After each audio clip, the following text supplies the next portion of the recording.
extremely let's go, proud Jeff. and excited to finally and officially announce Overwatch 2. Yeah. Now I know you have a lot of questions, but we always feel like our games speak for themselves, so let's take a look at the gameplay and then we'll talk. Okay. All right, let's see the gameplay. That's what matters. Here we go. Fuck yeah, dude, I'm excited, man. Oh no. This is fucking cool. What are you doing here? I'm gonna just skip ahead a bit. PvE encounters. Dude, look at that.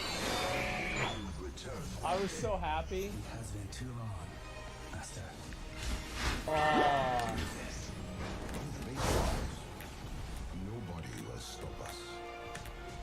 oh shit. Trouble. That stopped me up.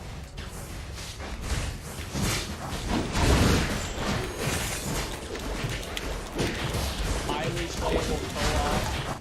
Dude, that's crazy. Wow. Wow.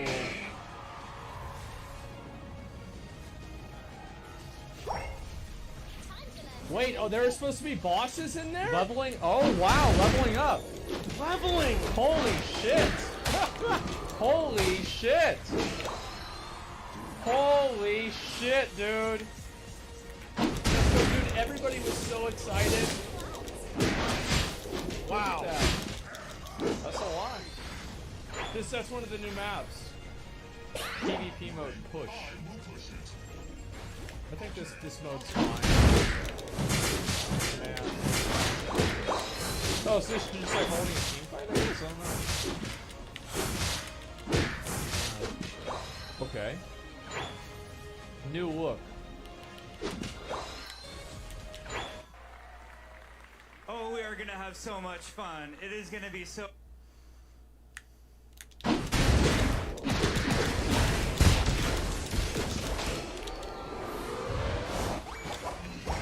so awesome. Yeah. So, there's a lot to talk about. First and foremost, you have to remember that Overwatch Yeah. is a team versus team 6v6 competitive I experience. didn't know that. I played for myself. I don't play like So that at all. Overwatch 2 will have a brand new, more competitive, multiple players that will come with the game. And we're very excited about that. Which one identifies as Now, a a lot furry? of you have questions. Why a sequel? Or what does that mean to Yes, me yes. as a player? Why is he? Okay. Let's go, Jeff. Us as gamers, you know, sequels make us nervous more than anything else. Yeah. So what we're hoping to do is really redefine what a sequel means. Fucking A, bro. Overwatch 2 is really redefine what a sequel means. They did.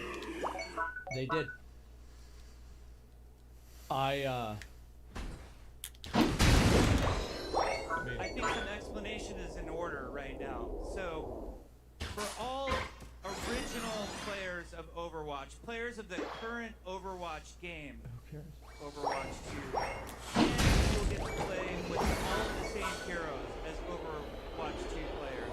It will be a shared multiplayer. I'm confused here, guys. The other thing that I think a lot of us are God. thinking about is all of those cool accomplishments and cosmetics that we've been unlocking over the years. We've got World of Warcraft. All right. Well, there we go. That is so sad. Cause it's like, dude, you saw how excited even McConnell was excited. We were both super excited. It was like, oh my god, this is gonna be so cool. PvE mode. Oh fuck yeah, dude. And then it wasn't real. It's just awful.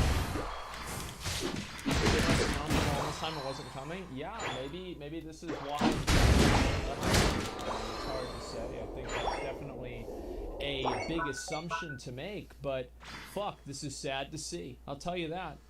It is sad to fucking see. It's funny to joke about it. Now Overwatch 2 is actually just a patch. Yeah, and I defended it. I did. I said, guys, the PvE mode is coming. Yes, they've had to delay it for 2 years, but COVID, things happen. Guys, it's gonna be coming, guys. There's a reason why it's Overwatch 2, because there's gonna be a PvE mode in the game. Like, at some point in the future, there's gonna be a PvE mode, and that's gonna be the new content. It's coming very soon. And find out that Overwatch 2 was actually Overwatch all along. So you're telling me we went through years of no content just for 5v5 and a push?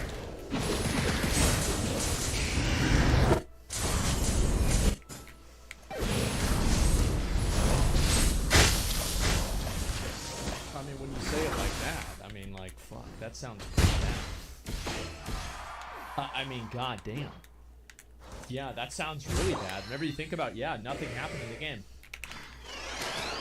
We're slowing down on Overwatch 1 to bring some awesome PvE content. But all the awesome PvE stuff is internally playable right now. Any day now, don't you worry. Great. We're releasing Overwatch 2 now! And PvE will come later so we can make it awesome. PvE is my friends.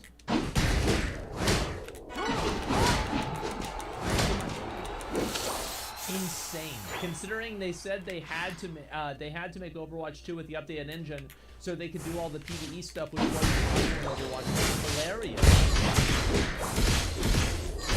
And for the record, the language used is very clear. The mode is canceled. We will keep getting little PvE modes that we play once for 10 minutes and that's it. Let's see.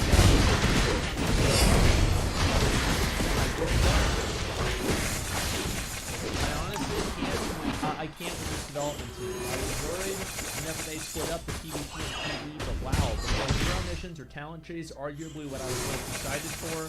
Why promote Overwatch 2 as primarily a replayable PvE experience and scrapping? Yeah, I wonder why. Fucked up, man. Man. They even made PvE beta a thing back in 2020. They knew this from Racing 2, you know? It's scummy as fuck. Well, I don't know. I have no idea what they knew and what they didn't know. I have no clue. But what I'm saying, didn't they do this? I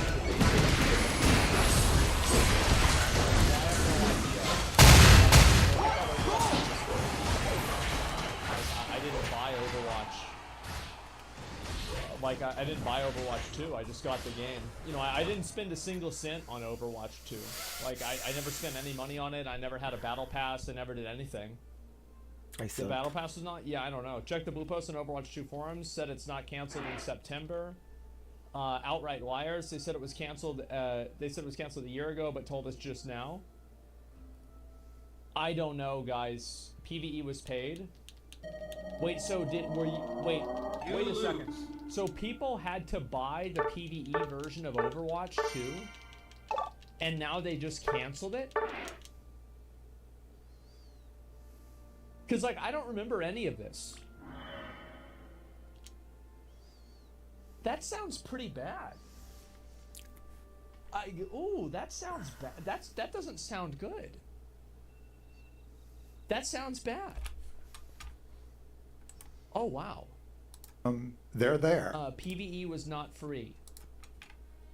Well, yeah, but where is it? I don't understand. Yeah, no, I understand the PvE content was the paid content. It never went on sale, but it was supposed to happen. Okay, so it never actually did happen. Okay. What people bought is tickets for the beta Overwatch 2 before it got released. Okay. Yeah, I don't know. It seems I don't remember exactly. And there you fucking go. They fucking lied just to switch Overwatch's monetization. There you fucking go. I do not think they lied. I think that this is an outcome of bad management and them just simply not knowing what the fuck to do. I don't think that they did this on purpose. I don't think that the intent was to deceive people. I think that just happened because they were managed wrong. Yeah, I actually just think they have no fucking idea what they're doing. That's it. Look at their Twitter, game director, and this is the YouTube video, and we'll look and see where it is. Okay, here we go. Hey guys, Matt Mr. X joined by some special guests. It's game director Aaron Keller Okay, we're gonna watch the whole thing. Give me a second. and executive producer Jared Noose joining me here on Dev Chat. How are you guys doing? Hey, Matt, doing great. Thank you so much for having us today. Wonderful. Thank you for having us on the show. Oh, no problem. And Jared, I think I wanna start with you. You have been tweeting a lot lately, tweeting about a roadmap, saying it's coming mid-May. We're getting a roadmap. The map is that there's no road because we're not going anywhere. The road is canceled. So we don't get a roadmap anymore, where we just get a map to know where we are. That's it. Let me read a couple of these real quick. Overwatch team and Two upper defenders. management had public beef in the past. This was not some conspired plan, but the execs Fuck have too much it. power over something they don't understand. I feel like Blizzard should have still done this. Because this is like, Overwatch 2 was their last good IP that they've made. Like, WoW IP is like, I mean, bro, it's played out.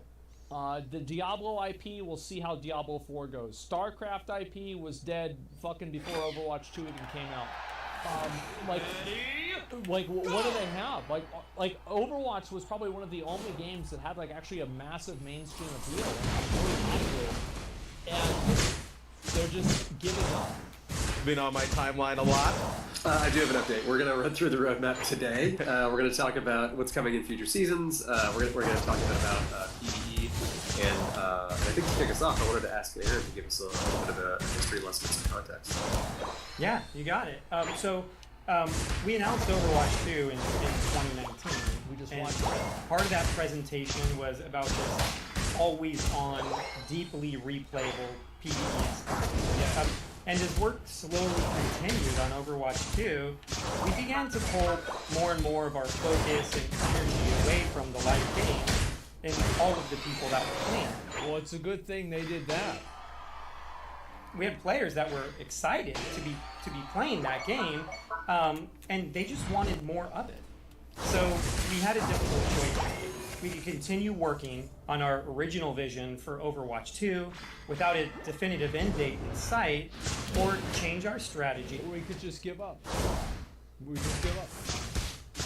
Problem solved. That's it. So they just give up, and there you go. Get something in the front of players. We chose the latter, and we released Overwatch 2 last October with new heroes, new maps, new modes, and regular seasonal updates. But more than that, we shifted our values for how we want to develop.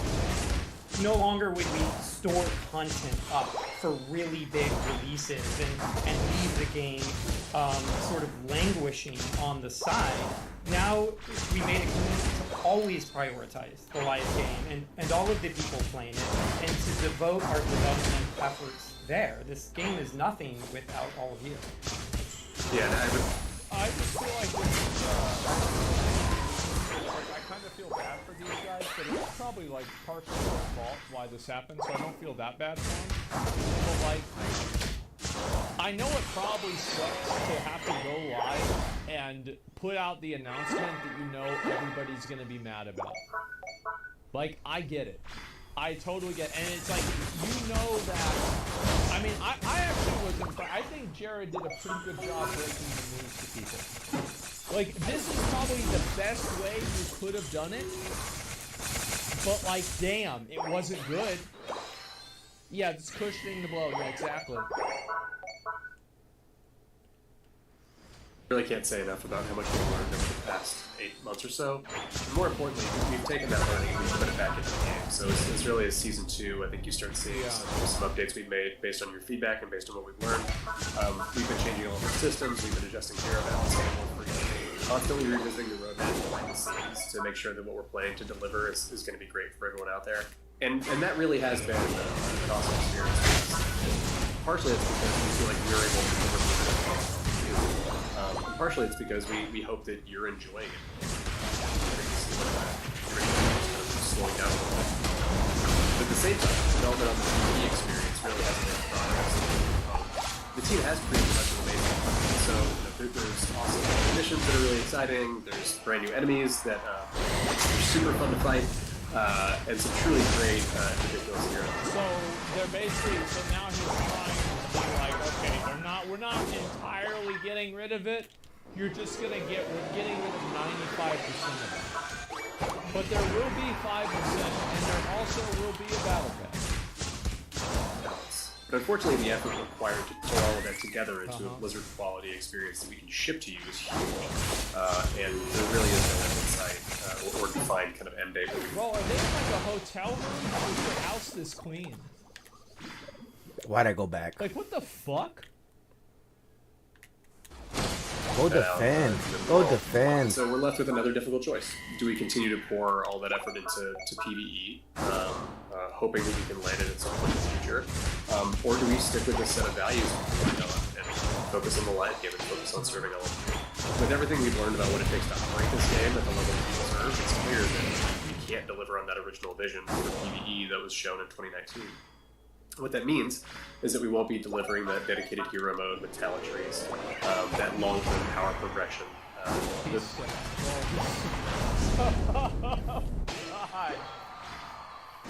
Oh god, when you pause it, you look at it like... Dude, bro, that's like that's the it's over face, man. Yep, there you go. It's over.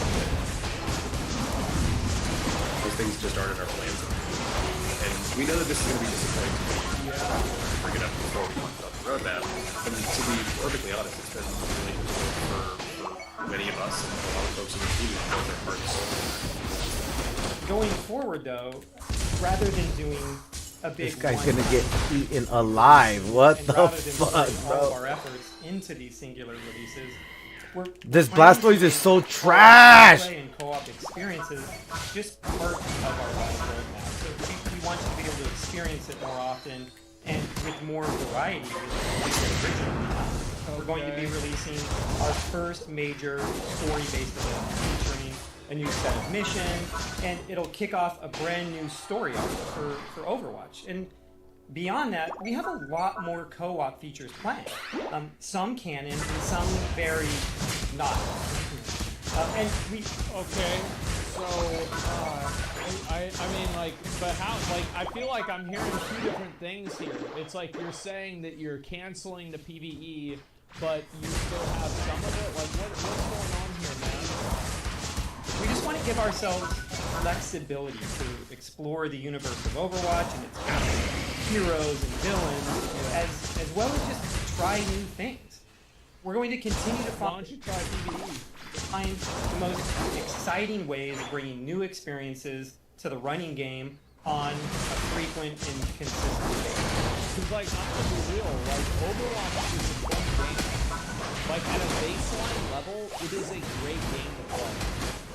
In terms of, like, it's like, responsiveness is, like, fucking S-tier responsiveness. Moving around in the game is S-tier. Like, the visuals are S-tier. Like, so many things about the game are S-tier, but I just don't want to sit there and play a 5v5 every fucking time. It's fucking boring. It's incredibly fucking boring. It's the same thing every single time. And I get that some people love that, right? I mean, look at League. I mean, sure. That's the way that some games are. But to me, man, like, I was really excited for this. I actually was gonna, like, I never really played, like, Warframe or Destiny, and I thought this was gonna be, like, Blizzard's take on that. And it's just not that. Let's bring up that roadmap that Jared was talking about, because Jared, there is a ton coming to Overwatch 2 soon. Okay, so Quest Watch, there's a dog, story missions, okay. Yeah, it's kind of ridiculous actually when you see it all laid out like this. Let me just do a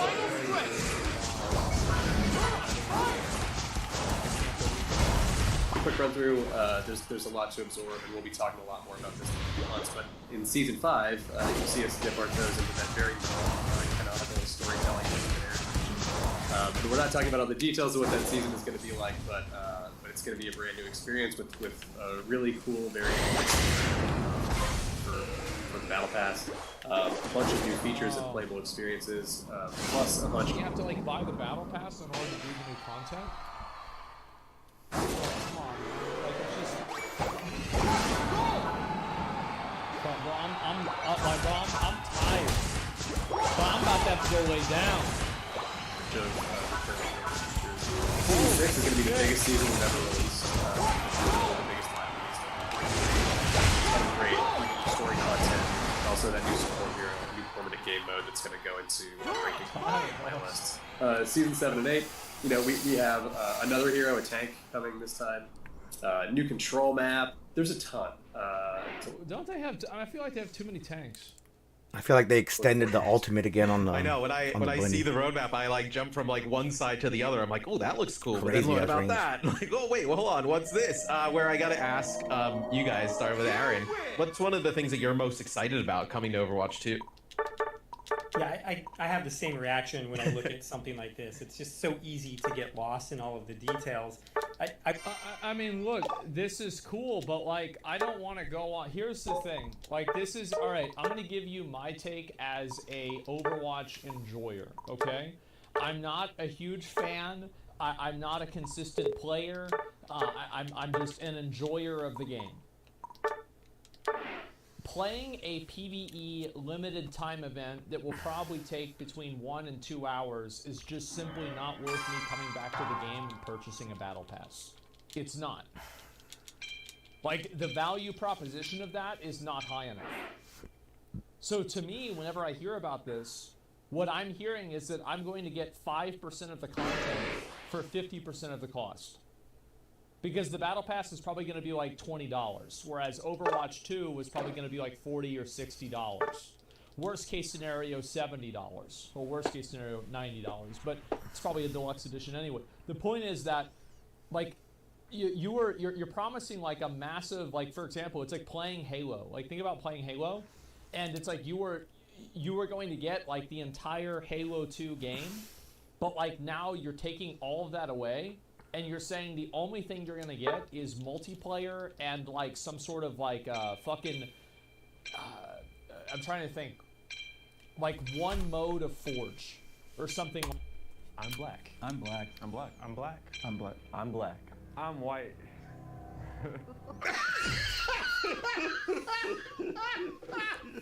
I'm white.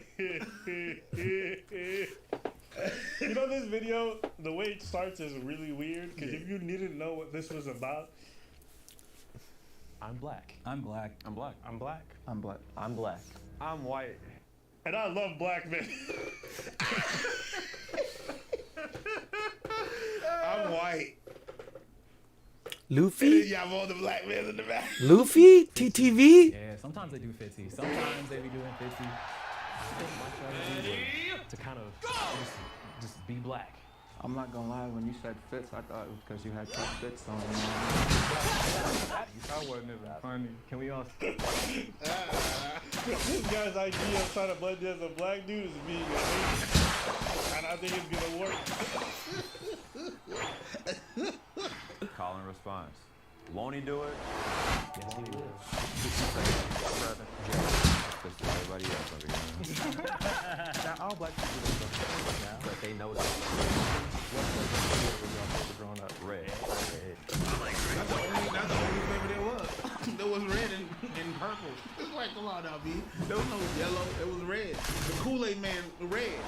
Like, I like grape, man.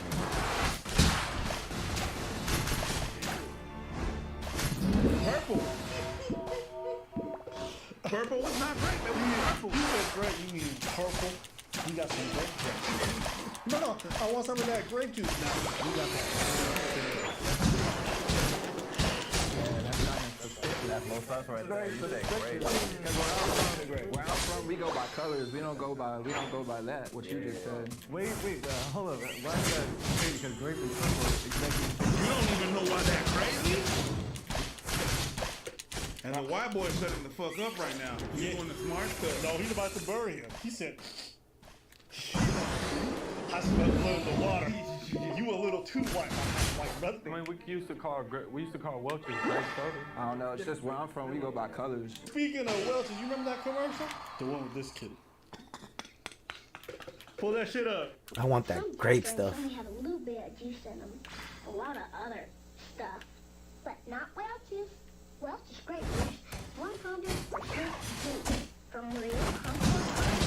Not have that love. Give a Welch's grape juice. This kid was great. That's a nasty. You know what I mean? I mean, I do bad reads, but this kid, yeah. Everyone from the United States. When it comes to black people, who do you think of off the rip? Be alone. Yeah! I was about to say that one. That was the shit. And she was good. I can't lie. I was like, oh my God, this girl right there. Kill him. You alone can get it. For me, it was always Tony Braxton. Yes. Everyone got their thing. She kind of came after, though.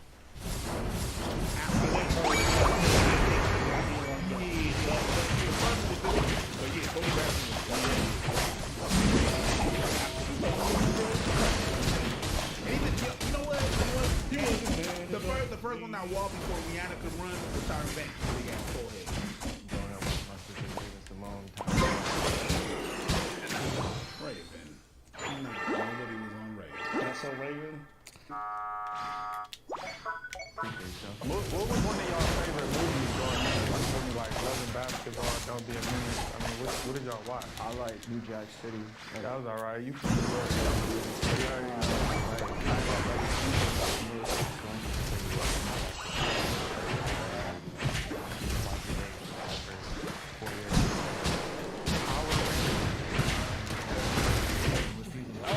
Yo, you good. Power Rangers? Yeah, that did sound kind of stuff. This guy's keying in, he says, this guy gets it. Yeah. Mighty Morphin. Mighty Morphin, facts. Y'all know about that Static Shock, though. Come on. I was literally just about to say. Nah, I said superhero, Static Shock. I'm not gonna lie, Static Shock was a big deal for me too growing up. I'm not gonna lie. Yeah, that was nostalgic as fuck for me. Yeah, because it was the first time you guys thought we were jumping on fucking trash running around catching people, and you was cool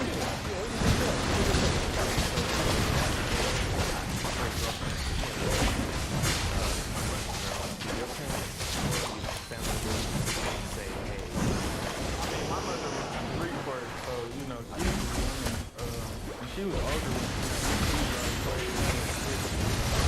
You wasn't playing with none of that, really. I don't think my parents ever they just want me to love who I love, but at the same time, I think there's always an underlying, like, you know, we would love for it to be a black woman, you know what I mean? Yeah. This dude is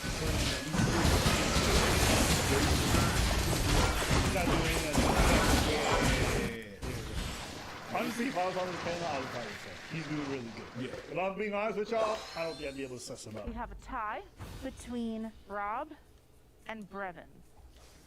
Don't give up! Hit that side relief. Okay, I'm Brevin. I'm from Louisville, like I said. I didn't have the traditional upbringing as far as like dating a lot of different people because I'm a queer black man, but it took me a long time to get there. But as far as home life, I had two parents, two older brothers, a little sister.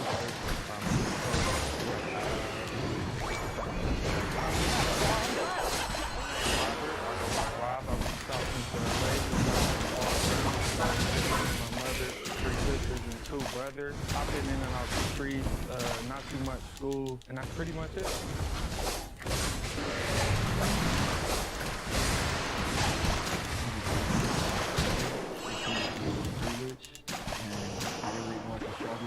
Hearing some of the things that he was saying, it kind of like made me think and like second guess. In my brain, this is probably just like one of those things that you guys can just apply it to different values. Brevin, you can't vote.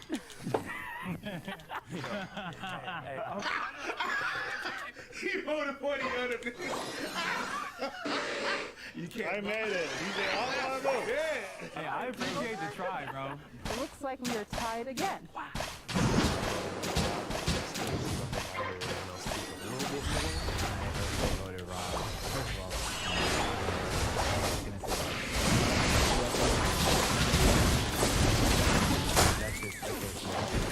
What are these fucking guys doing?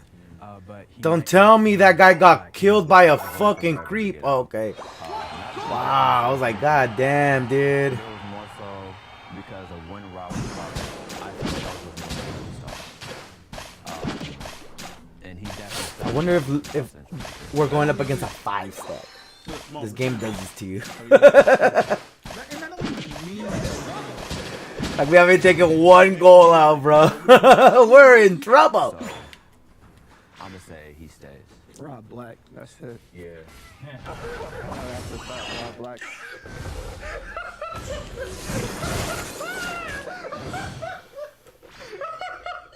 That's my favorite. Yo, give me Rob Black and that's it. Now we're not having no conversation. He black. And he ain't. And we done with this conversation. And he ain't. Nah, there's no conversation. If he leave, I'm shooting this whole motherfucker. No, that's a fact, Rob Black. You sound like he's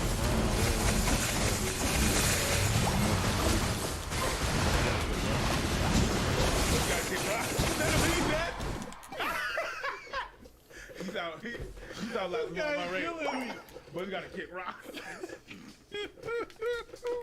I hear it in Kevin's voice. I hear it in both. I hear it. But Rob, like, I feel like I can say certain things to Rob and he'll pick up on it quick. If I say certain things to the other. I want you to know, and I actually think this might be the most important flashpoint in this whole fucking video. Yeah. This shows you, if you took away motherfuckers' lives, what you realize is they don't relate to each other on a skin basis. They actually relate to each other on a socio-economic basis. The reason why he feels understood is like, you grew up in the same kind of life, you grew up in the same kind of deal, that's why we get an understanding. And that's why I told people this before, is that in short, we all identify each other as race a lot of times. But if you pay attention, people actually just identify with what's around them more than anything else. That's why black people living in the suburbs is going to have more in common with this guy, right? Than black people living in the neighborhood. The reason being is because it's a environment. And that's how a lot of us are shit. We might all be black. We might all be white.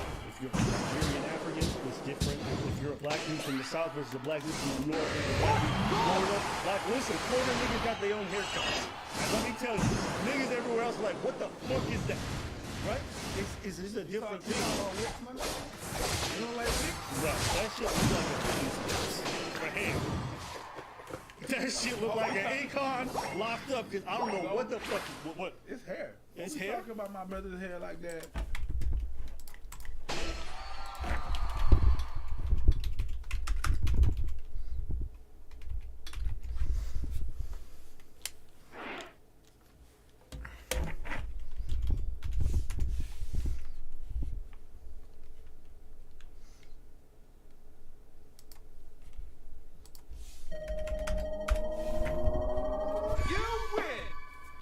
Luffy's fees 935. There you go. Ah, you're not even playing right now, man. You're not even playing right now, bruh. Offline. Turn on notifications.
A lot of clicking, and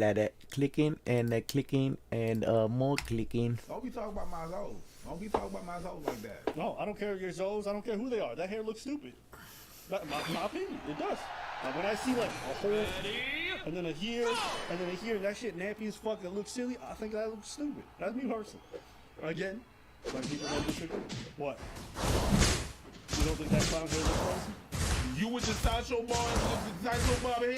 Hey, you gonna talk about other people got? Hey. Yeah, I will.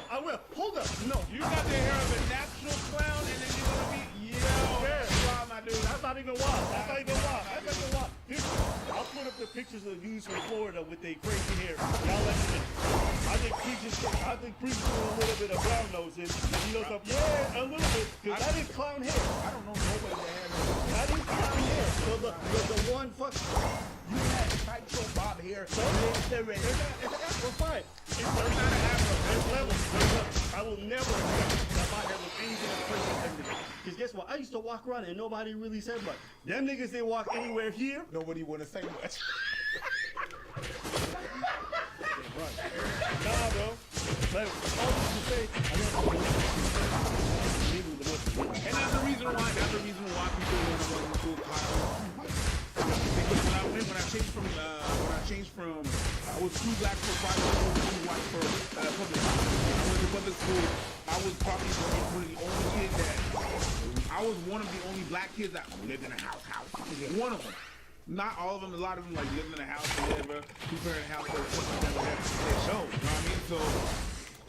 And there's a prevention of people that were that had a little bit more money and stuff like that. I remember that they, when they were Haitian, the parents would tell the kids they were not able to speak Creole, just to have a better level of French. Sure.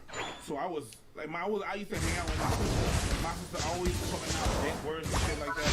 So I figured out, but then I popped that shit out high school, and it's not, people like.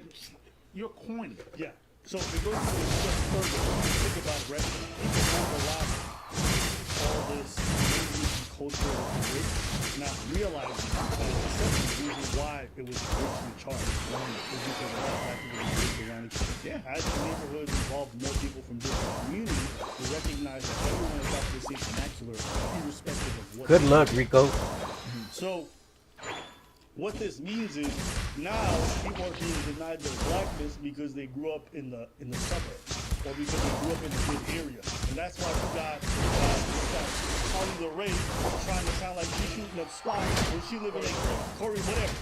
So she sounded like she's shooting up spot when she lived behind the keypad in the gated community, right? Because in order for her to feel black and to rap, she feels like she gotta be street, right? Because we can't keep blackness to that. If you don't have the vernacular. If you don't talk about the same shit, you corny. You're not even black, right? And that's why you got niggas in the hood who maybe don't understand circumstances, or maybe they choose a different way of speaking, or maybe they're highly educated because they've got good scholarships, and they're being called not black because they've not adopted that stereotype. Even in this moment, they're saying the white dude is black because he talks a specific way, and the black dude isn't black because he's rich or he comes from a good family. You don't have to, it's a fascinating thing. You don't have to be rich. It's not even a question of rich. My parents were not rich. Yeah. We were just better off than other people. And it was not even rich. They built something when I was young. They were not rich.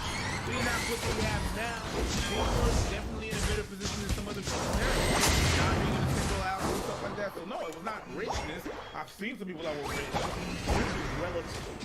So rich in relativity to most other immigrant nations or black families, probably. Yes, but it was not me that was rich. It was them that was poor. Yes, but rich is relative.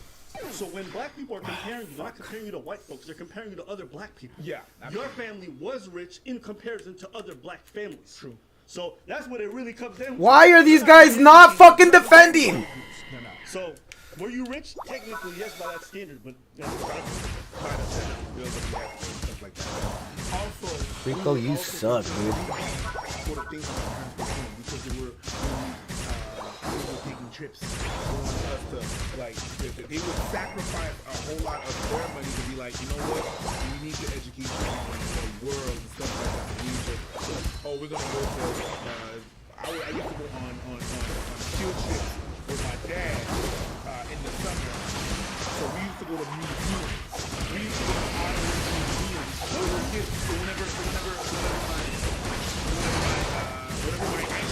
whenever I win with my class, I don't already win.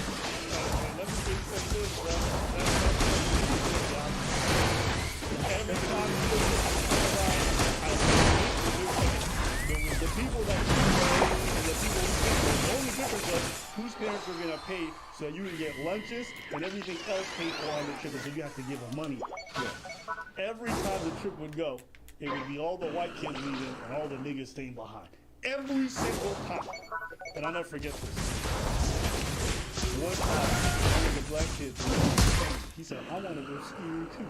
We said, bro, don't do it. My mom paid. Para? Go skiing. We said, cool. He came back in a wheelchair. Nigga came back in a wheelchair. We said, how was that skiing? Did you leave your knee behind? Hey, let me tell you, bro. He paid to go take an injury. Yeah, that's crazy. Sí, mami, do whatever you want. Como sea, mami. If your mama paid, you go out there, and she comes back with a hospital bill, your knees are fucked up, but you're getting fucked up too. Oh, you didn't now. I'm not going to no emergency, and you gonna call me when I'm at work. I gotta go get your ass. Hey, remember that was the last time you were going. Next time you're saying inside, you're leaving your ass and your wheels at home. You was the eldest of 7. That's we one of these young you fucked it up. Yeah. Anytime his younger sibling wanted to go anywhere, he pointed at the other kid. He was like, yeah, taking pictures with you.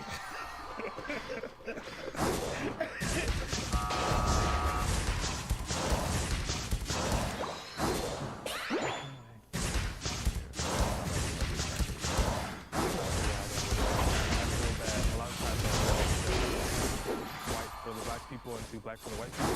But it's okay.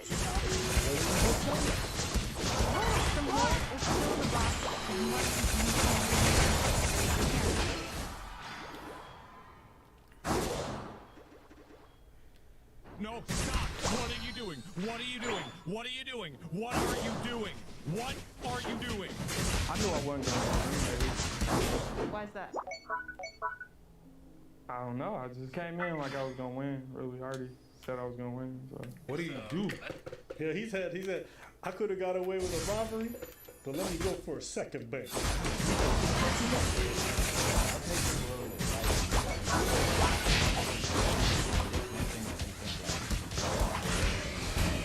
Or like a high school about like black people and, you know.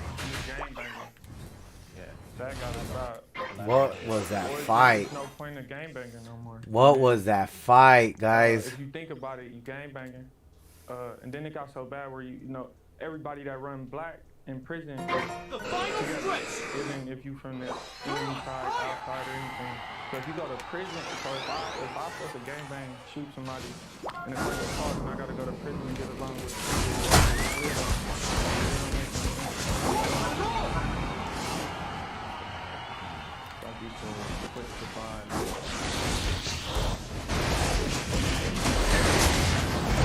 That nigga was like, yo, I think he's secret. I don't know what the fuck he's talking about. Like, yeah, you. Alright, so who's the moment we got? I think he just said shit so crazy like, I don't want this nigga to shoot me after this shit. Yeah! Is you gangbanging? Yeah, hey. Hey, listen, Jay about to get eliminated. I want to see black people doing goofy stuff. Come on now. Or don't forget about the game.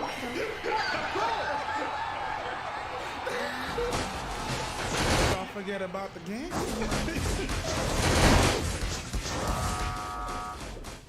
Sorry, Gabriel.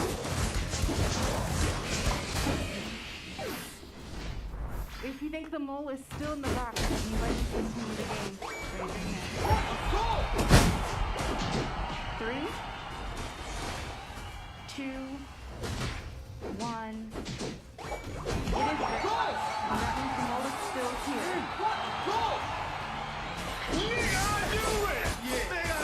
I knew it. I was about to boat you next. I hate gangbangers too. Okay, the gay nigga went. Bitch. 5, 4,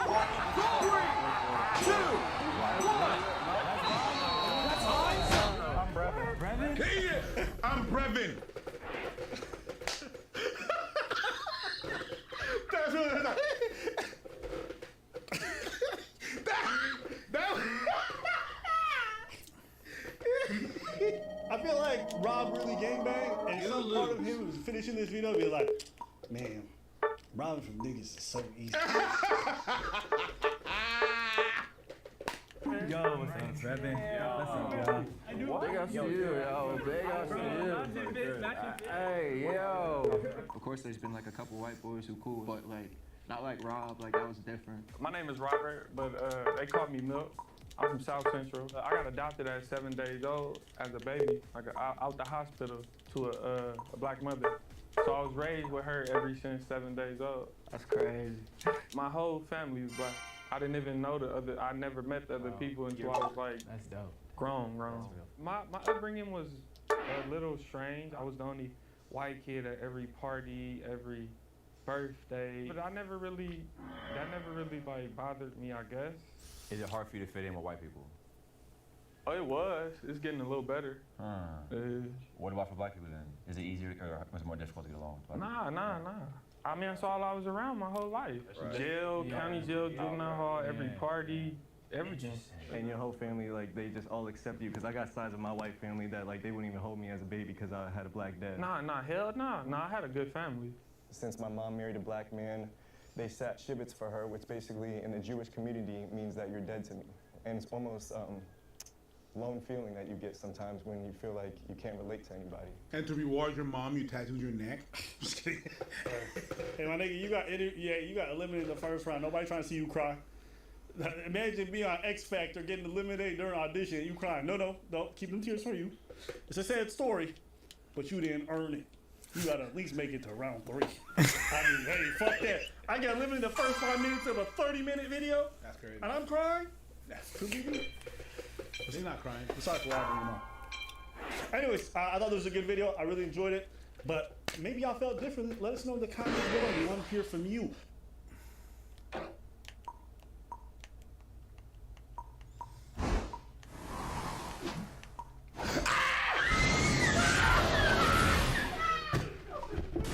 Today's video is sponsored by Surfshark. I'm Sage. I'm a senior at a small university in San Diego studying international relations, and my dad is with me here today. Clyde Tabor. I lead a faith-based nonprofit. AKA your dad's religious? A faith-based nonprofit? All right, let's see what's going on. So dad is gonna choose a date for the girl. This is gonna go well. Dad, what are you going to be looking for today? Personality, desires, interests, substance, etc. Height. Maybe. Okay. I'm 5'10", so... Probably. Carry on. What's wrong? Nothing. You just mad because you 5'9"? No, I'm 5'10". You're 6. You just sounded upset when she mentioned height. What's wrong? No, it's just your dad has better standards than you, girl. God damn. I don't. Rough. That's fair. That's just what I'm saying. It's just he was just like, no, he was girl. You just he went personality, substance, character, ethics, morals. Alright. That's it, bro. You know what I really think of? He went personality, substance, height. He went, yeah. He gave me that vibe. That's all I'm saying. I'm not even mad. I'm just like, your dad has better standards than you. Hey, turn the whole goddamn thing. I am an includer, so the idea of excluding people based on appearance is not natural.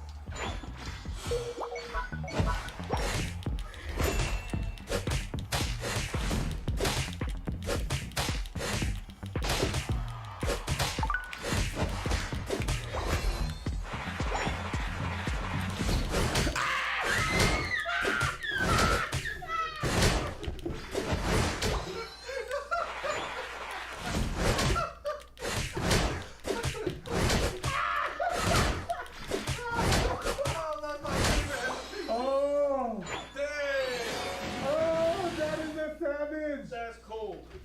Oh, that's cold. Oh, I don't care what nobody says. That's oh, that's cold. Oh, that went. Ooh, you're small. You're pale, and oh, you. Dad wants to breastfeed him.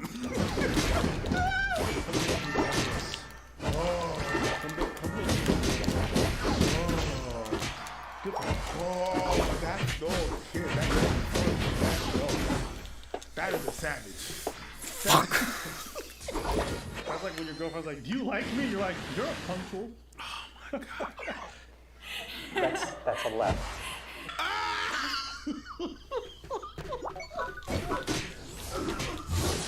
Oh shit! That might be the coldest rejection Jubilee's ever had. Knock. Oh, and everybody's laughing like they know. Like everybody knows, bro. But this one is not the one for you. All right? Can I give you a hug?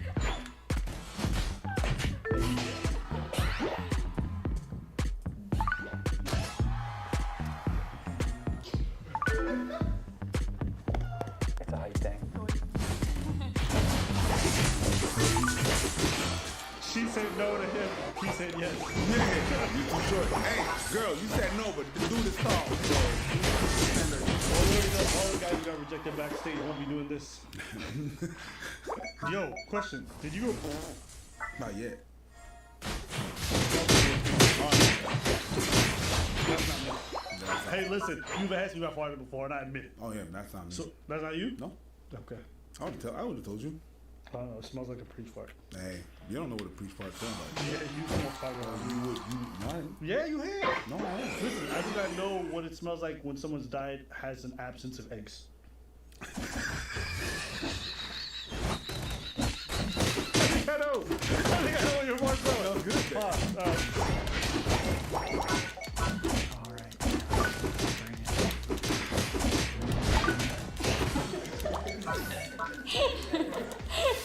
You were harder. He's like everybody but the short people. Yeah. So you got the same standards. Yeah. Awkward. Everybody needs to be named and known and seen and loved, and it's like, gosh, killer. Dad is going to be judging you based on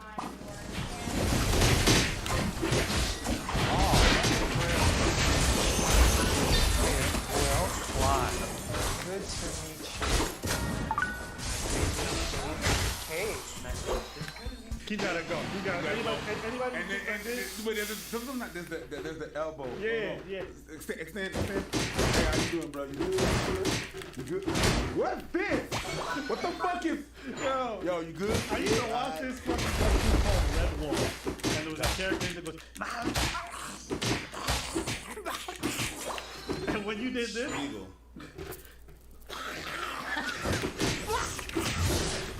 I don't know why I thought that. Yo, there's some people that Yeah.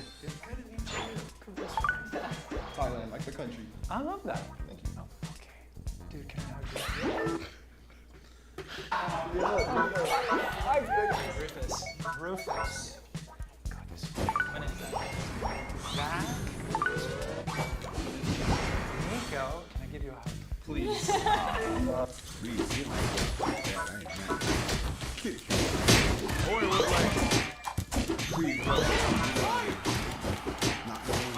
It's a nice hug. My name's Melvin. You have a beautiful smile, sir. Oh, Melvin! Knocking it up, bro. Yeah, come on in. Come on, Arthur.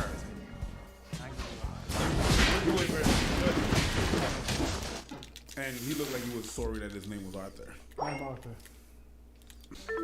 Can't believe that motherfucker escaped me, bro. I'm so mad. I thought Arthur was. What is what accent? Accents again, bro. I'm telling you, accents. There's something about accents. I mean, it's just not different. any kind of accent. It's just different. And like, here's the thing about accents. When you do different tone world. So of course it makes everything new and unique. Like everything you hear sounds different. So fuck. And it depends what accent you got.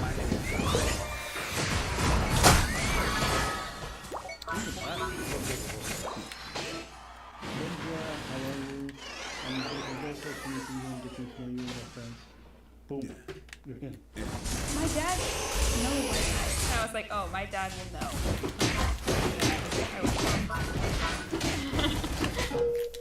Fuck, bro.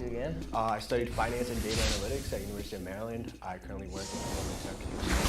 Okay, bro, you just said University of Maryland. Just go right. You turf? Are you turf? I'm a turf, bro. I'm a turf. Did he say turf or turf? It sounded like turf, but they put the thing on. Just to make sure. You'd be like, are you a turf? I'm a turf. Imagine. Put it.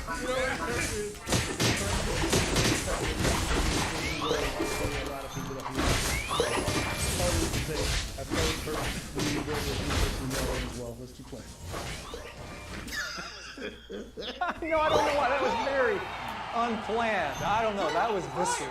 So my name is William. Go to the University of well. Nice one. I do. I'm a colonel. You do not. I do. Third. Which Park. campus? College Park. Where do you live? Dale Hall. Okay. Interrogation. That's what it was. He went back up. Now you fucking with me. No, for real. Now you fucking with me. Where'd you go? And he went, run your pocket. Nigga, what's up? Nigga, I wasn't right. The dad really went. He did. Run your pockets. You went back up. Yeah. You put the light in his face. Where were you? He said, where were you? What episode of The Wire did you love the most? How do you feel about Omar? Avon Brought to you by Surfshark VPN. A VPN is an application that extension that you put on top of your browser. How you not dead? Ask your IP address. Change the location of your computer. You want to do that? Also, I want to listen to everything under and you won't let me in. Knock, knock. Who's there? Canada won't let you in unless you're from the UK. Switch the VPN changer and then boom. Knock, knock. Who's there? It's actually the UK now. Yes! Come in, lad. Come have some tea. I know you guys don't speak like that, but you know what I mean. So, you're able to watch much more content. The world is open to you like Paladin on a carpet. I can show you the world. Next month, you have 83% off and the peak next month is free. If you use Abbott and Twitch code at Surfshark VPN, use the link below. Go ahead. I'd like to say that I'm kind of good at golf, so if you want to play golf sometime. And he's like, I hate golf. No, he's like, I hate that you know that as an old white man I do enjoy it. I hate that this is working so well. Because you know the Asian guys like, old white dude, play golf. I'm looking for a partner. I suck at golf. But I can teach you. You got your family? My mom's from India. We used to go every year. She's amazing. With a lot of inspiration. You're that's the thing is when you speak, you and I tend to do that sometimes when you speak and stuff like that. All the little thing that you have and that you do whenever you speak is gonna change the whole way people see it. It's my dog, and I want to take care of her. I don't want some dude who's stumbling and bumming. Because I'm not, you don't seem reliable. No. Right? It's like you go to customer service, and the person serving you goes, so what does this computer do? Yeah. Well, it has, like, there's some linguistic crutches that we have sometimes, and whenever we talk, it doesn't look like you're assertive, so it's gonna make you look a certain way. Yeah. So all you people at home who like stutter all the time and stuff like that, like tough luck. It's a wrap. That's what it is. Like they just need to blast that while we roll up. So that's fine. Right? Nah, but we can't pull out. We really can't. We can't at this point. We are too invested. Yes. That's gonna look like a crazy out. But what we can do. Ukraine immediately is gonna be like, all right, you got it. Take whatever you want. Wait, Ukraine will be like to Russia. If we stop funding this war, Ukraine is gonna have to be like. Can I tell you? Russia, Can I tell you what's gonna happen? You're now our daddy. In 10 years from now, this is what's gonna happen, or 10 or 12 years when this thing is. That at the forefront of everything we do. If we wanted to be negative, it would run up numbers. Sure. It's an easy thing to do. And to be honest, with the talent we have on microphones on this particular stage, if we wanted to be negative people, we'd be the best in the world at it. Like if I was cutting heel promos on people every single day in sports, which is an easy way to run up numbers, be negative about it, and you kind of forget that the people you're talking about are humans as well, who have feelings, have worked their asses off and everything like that. But if we're just looking at sports as objects, and I'm cutting heel promos on people, and then you got Connor and Ty at the toxic table chiming in on top of it, we could be the most negative fucks on earth. I mean, that is a very easy thing but we've chosen to do it in our own fashion. We've chosen to do it in our own way. It's been by design. I've been offered contracts from every platform or network that we were just talking to in the past, and I've said nope because the circumstances weren't right. It wasn't the right time. Now, it feels like the perfect time, mostly because the president of content over there, Burke Magnus, brand new. Okay? What? Been around ESPN a long time. This is his first couple months here in charge of content and what ESPN is as a whole. Since day one, literally in the meetings that I've had to go to, this dude is like, He gets it. I want you Need in you our here. thing. And he's not saying, hey, I want you here so that we can change you into what ESPN has been. It's like, hey, we want you to be a part Ackerman. of our operation. Jimmy Pitaro, he and I did not know each other. Whenever ESPN was banning people from coming on our program, that is when, and this was a couple years ago, when the hashtag ESPN Stinks was trending for 10 hours, I think, because of the way everything was going with them over there. I met Jimmy for the first time there because he and I did not interact with each other since our first conversation, me and Jimmy Pitaro. And there's a reason he is the guy in charge of it all, and these executives at high levels normally seem to get it. Everybody else that's kind of underneath probably going to remain there for a while. There'll be a couple people that can go. Those people are the ones that go. They kind of see it and they get it. Me and Jimmy Pitaro since day one have been understanding. He understood that the time wasn't right. He didn't want me to join ESPN at that time because of everything that happened there. But he definitely wanted me on game day whenever everybody else seemingly in positions over there that could make decisions didn't. So Jimmy, Burke, myself, all aligned on what our show is, how our show is, what it will be when we go over there, has eased my mind so much because the backlash, the negativity that happened on Twitter, YouTube, my Instagram, my wife's Instagram. People are commenting on my wife's Instagram, calling her husband and new baby's father is a sellout or whatever. It's like, y'all motherfuckers have no idea. What are we even talking about? And the reason why I didn't try to explain myself to everybody is because with this particular program, and I know it sounds arrogant or whatever, but I'm the host, I'm the pundit, we're the producers.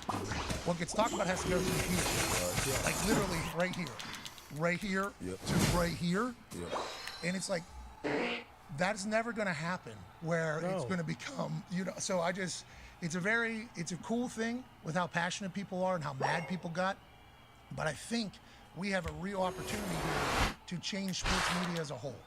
Because just like Stephen A and Skip had success and everybody wanted to replicate it, if we're able to get in there and showcase that, hey, you're able to cover sports in a celebratory fashion, in a way that you're happy for people, as opposed to trying to prove why people shouldn't be in the position that they're in, I think there's a chance that could maybe ooze into other decisions that are being made.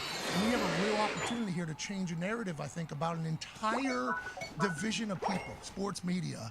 And I think it's one that I'm incredibly honored to have. And just like I said in the video, thanks to ESPN, people in charge, kind of see this more. But I hope that there comes a time where there's a lot of opportunity for not only players who are podcasting, but just people who choose to cover sports in a way where it's like, hey, we love competition. If you want to deal with the real world and everything outside of it and negativity, you can. There's a lot of places for that.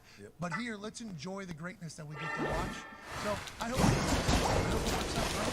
They're going to take these issues. They're going to take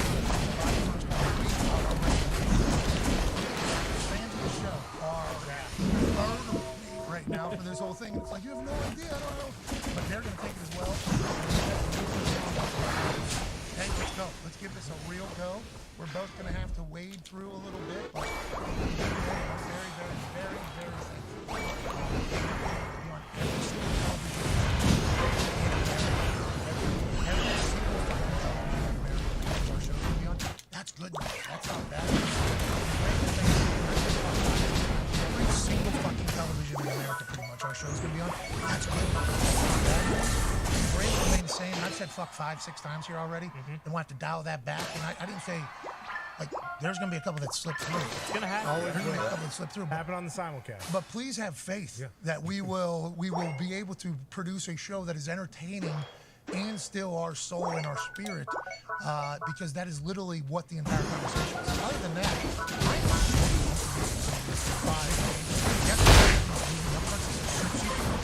this was the Super Bowl. I had no idea what I was walking into. I actually led off No, they did have a teleprompter and. Oh, okay. All of them working. Well, I guess a couple of them dropped off right before the whole thing started, but like no. tech is a real nightmare. But the teleprompter. Well, this is kind of great explanation. This is kind of the perfect embodiment of the situation here. So these up front, I've never been to. I've owned a digital media company for 5 years. Never been to up front. Never been to up front. That's a poor business decision, I think, now after what I just realized yesterday. But also, I think we're an anomaly in that particular. I don't know if that's going to happen many times going forward. I'll let off to them. But as I'm talking to them and I'm watching it all happen, in the back there's a teleprompter, and it's big. It's like that, right? Bigger than that. It is a massive teleprompter in the back. Yeah, that's probably the right size. As you look at this camera, that's probably the right size. Okay. I don't know how many motherfucking people were there. Huge. I had no idea what I was walking about. Huge. This stage. Holy shit. This thing is... Damn. Bro, it was one of the most... It's still massive. Huge. Huge. Probably football field wide. LED boards, like... Couple stories. Huge thing. I did not know how. That was a big to do. Yeah, big deal. That was a big to do, and I had did no research, obviously, but I had been getting emails from the people that were setting it up, and like, here's the talking points, here's what we should talk about, and I'm just responding, yeah, cool, see this when it gets there. I'm just not even really understanding it. I thought it was going to be look how fucking big this is. Oh my god. That's Orlovsky in the middle there. Dano. Laura and Des, and then like right to the left here, there was this huge gigantic thing I've ever seen.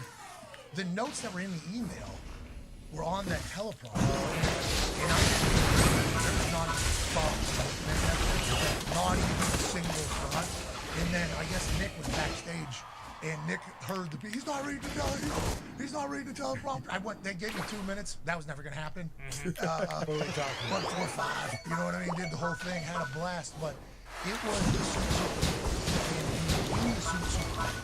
That's shit. Oh, fucking Serena.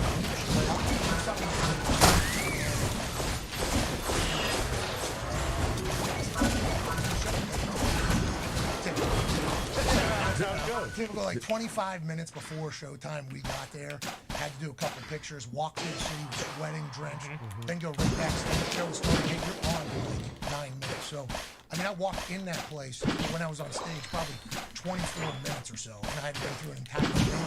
As soon as we get backstage, I see Serena Williams like 6 feet from me. I'm like, oh my God. So I interrupt the conversation, though. I'm so sorry. You're the fucking best, dude. You're an absolute go. You've changed the world. Very nice to meet you. My name's Pat. She shakes my hand. Okay. She's been holding a tennis racket all the time. Long time. Strong. Real deal, dude. Strong. I'm like, hell yeah, man. I'm fucking happy you exist. I want to let you know that. And then I walked away, and I'm like, and then all of a sudden, holy shit, Ryan Seacrest is here. The Kardashians? What? Excuse me? Come on. Bullshit. Come out of the elevator. There is an entire film crew. I didn't know this many people could be on one elevator, to be honest with you. We were going on this elevator to get to another part of the building or whatever backstage. And waiting for the elevator to open up. You see back at 5 wide, camera, microphone, whole thing packed in. Step back.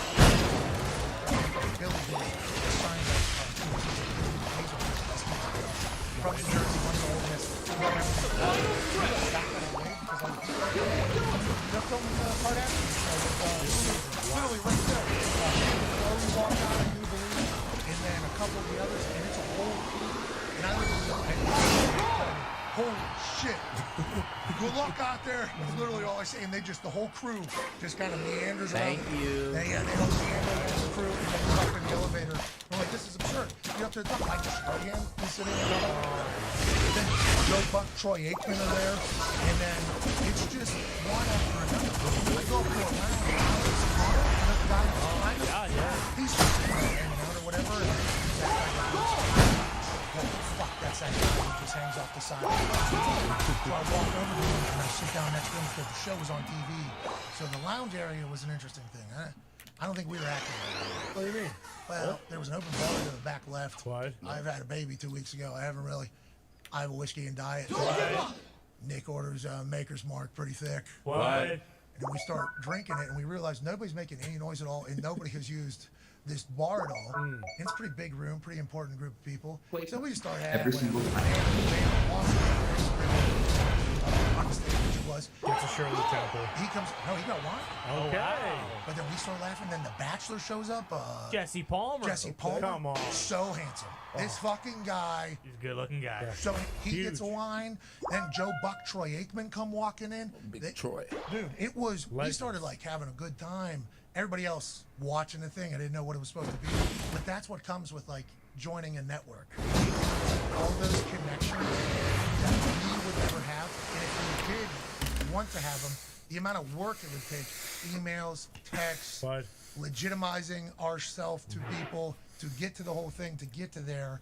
It's like for the good of our show, Chitty. for the good of everything we got going on, joining a network that has connections and access everywhere, and one that like wants you to succeed because how much they're taking it on the shit for signing us as well. It's like it's only going to be a great thing. And I think last night walking around and just like, holy shit, that's the fuck. Who was the cop? Who was the?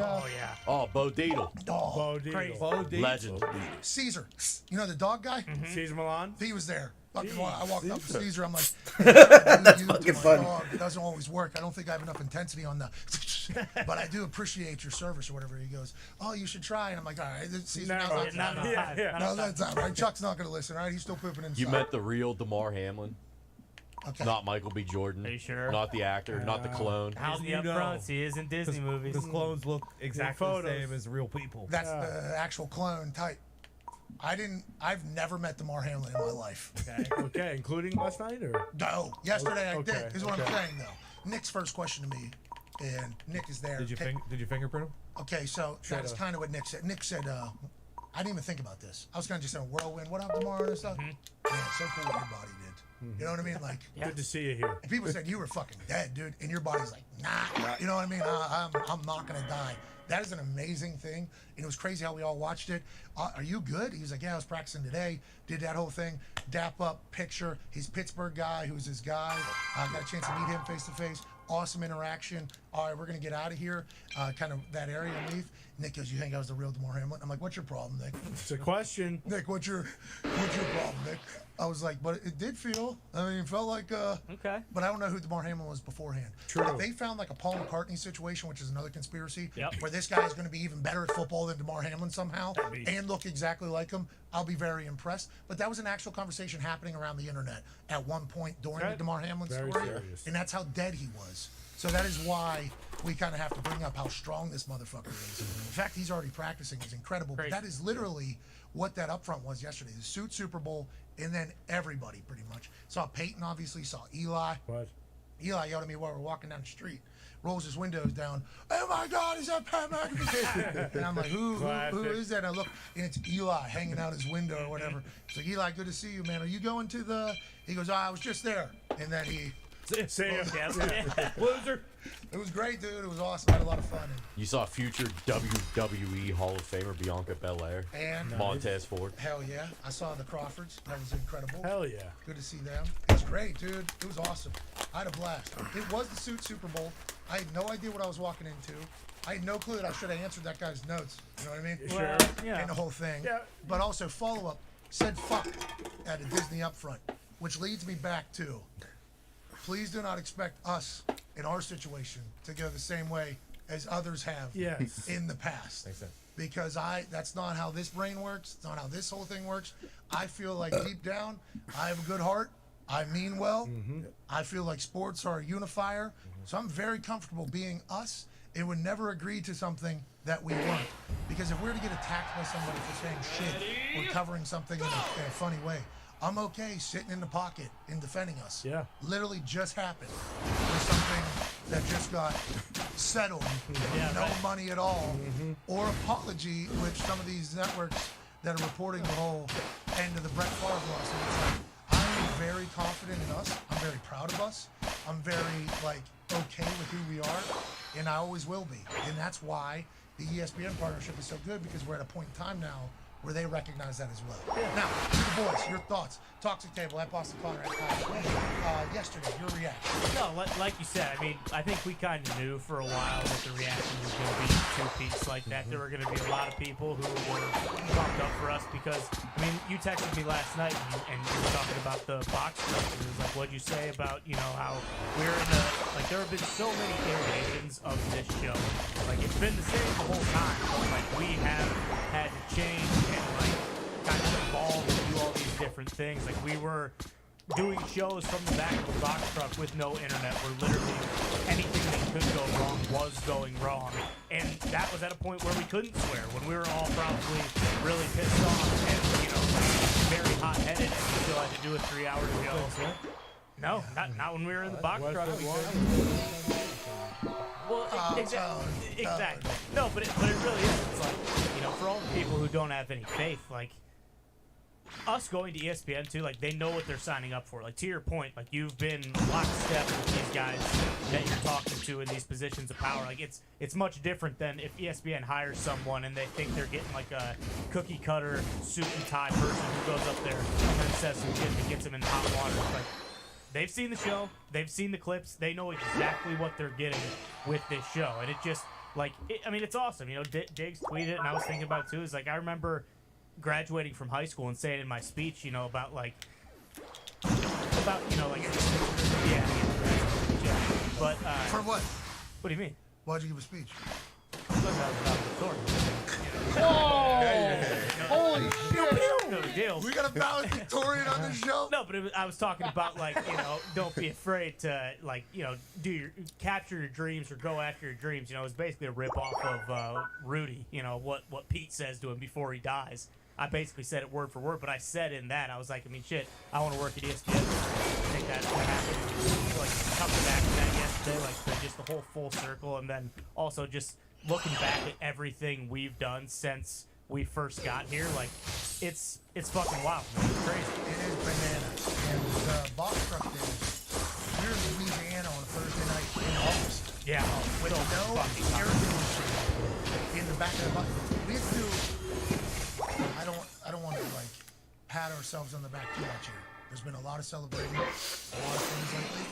But we did a show every single day, 5 days a week, 2 separate podcasts, too. Yeah. Being the live show, podcasts had to be own content.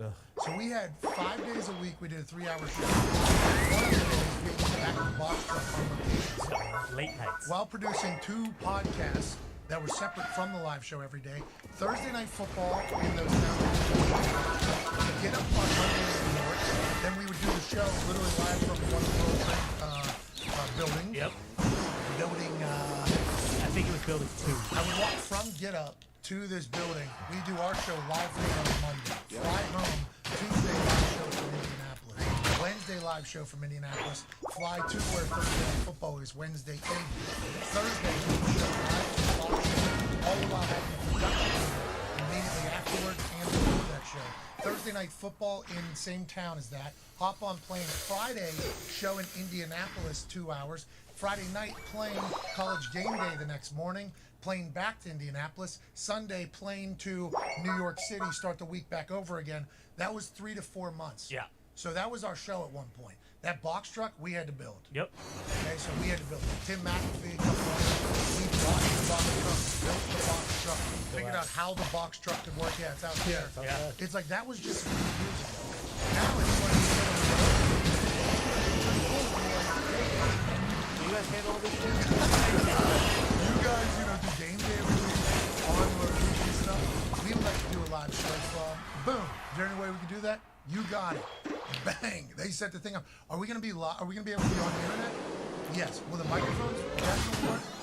Yeah, why do you even... Fuck! You know, we've actually... every week. Yeah. We've actually done shows live on location where we had no microphone.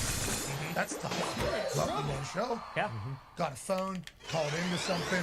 While we're from there, talking through phones, connecting through another city. It's like building a studio in Tampa. Yeah. In a living room. It's like, this is the people, like the some disrespectful shit being said. A lot of it. Come on, man. We've been through it here, even though it's only been like 5 years. I think that underscores the point too of like why you would go to ESPN. Like it's not like a lowest me. Like this is fucking awesome. This is our job, and we get to do this every day. But like it is like there is serious work that goes into producing one of these shows every single day, and we do it all in house. Like sales. Yeah, booking, what? production, What? rental, What? everything. It's all us. So like yeah, like you can see like as the longer you do that, and you know when more people watch, and you get to a point, it's like okay, well like how can we make this better? You know like you don't want to have to wake up every single morning. We need 3 guests today. Like, who are we gonna get? Who are we gonna get? At 11 o'clock, we'll figure out how we're gonna book the show in the next hour. Like, that kind of stuff is stressful, and it just adds more shit onto your plate where it's like, hey, we can't go out there and just perform when the lights are on and do the show. Like, so when you go to a place like ESPN where they have kind of some of that Full kind of people. Exactly. We're literally all we're gonna do is go, hey, we need baseball today, we need basketball today. We are just gonna, granted, guests are vital to the show. And we appreciate everybody that comes on the show. But I feel like it's disrespectful to have somebody on the show and they're only on the show. Right. I feel like sucks for everyone. I feel like it's disrespectful. But with like an expectation of us being an ESPN program and helping ESPN fans, we are honored to be part of pumped for it. Like I'm very pumped that Jimmy Butler right now. And we are going to work our asses off for this to be successful. Oh, yeah. Especially on all that shit that was said yesterday. I mean, that was all pretty disrespectful. But also for the future of sports media, like we have an opportunity to kind of change it a little bit. So we're going to want to do it. Sending a text, hey, for a 5-minute or a 4-minute hit for somebody from basketball or baseball or any of these pickleball, tennis, anything like, hey, we have a couple questions today about this person. We have them on rapid fire questions with them. Then we're back to just doing what we do. It's like, that's a weapon. That is a weapon. Yeah. That is an absolute weapon to be able to do that, let alone the stars that ESPN has already on their roster ready to chance. It's like, our life gets made easier. For sure.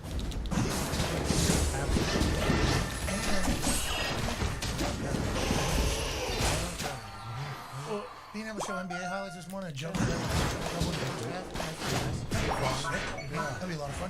Think of us going bananas on those things. Like that is joining every other show that you ever watch is all fun. Every single day. Soft ass bitch stuff. The person has like retweeting Mike Greenberg. Not Mike Greenberg, but like other people. Just anyone. Yeah. But like those people are a part of behind the scenes. Those people are full network. We do not have that. It would be great to be able to do some of that, especially with the players.